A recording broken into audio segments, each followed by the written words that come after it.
এবার স্পিড বোটের সাহায্যে জলাশয়ের পাশে গাঁজা পাচারকারীদের গাঁজা বাগানে পুলিশের অভিযান।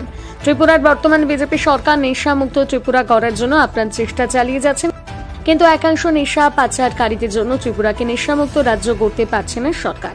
মানুষের সহযোগিতা ছাড়া ত্রিপুরাকে নেশামুক্ত রাজ্য করা সম্ভব নয়। শেষ পর্যন্ত অগ্নি নির্বাপক দপ্তরের স্পিড বোটের সাহায্যে ত্রিপুরার সিপাহীজলা জেলা তৈবান্দাল চণ্ডীবান জলাশয়ের পাশে সরকারি ভূমিতে গড়ে ওঠা গাঁজা পাচারকারীদের বিশাল গাঁজা বাগান ধ্বংস করল মেলাঘর থানার পুলিশ। এই অভিযান চালিয়ে বিভিন্ন প্লটে ৮০,০০০ গাঁজা গাছ ধ্বংস করে পুলিশ ও ত্রিপুরা স্টেট রাইফেলস এবং সিআরপিএফ জওয়ানরা।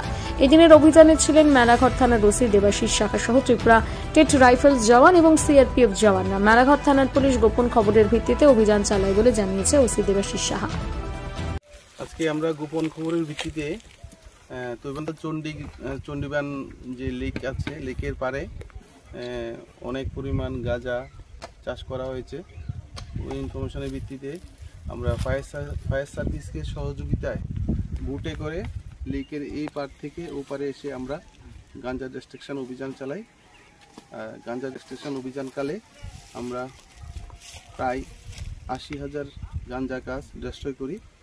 এতে উপস্থিত ছিলেন আমাদের এই অপারেশনে টিএসআর জওয়ান এবং সিআরপিএফের জওয়ান এবং ফায়ার সার্ভিসের লোক এবং মেলাঘর থানার অফিসার।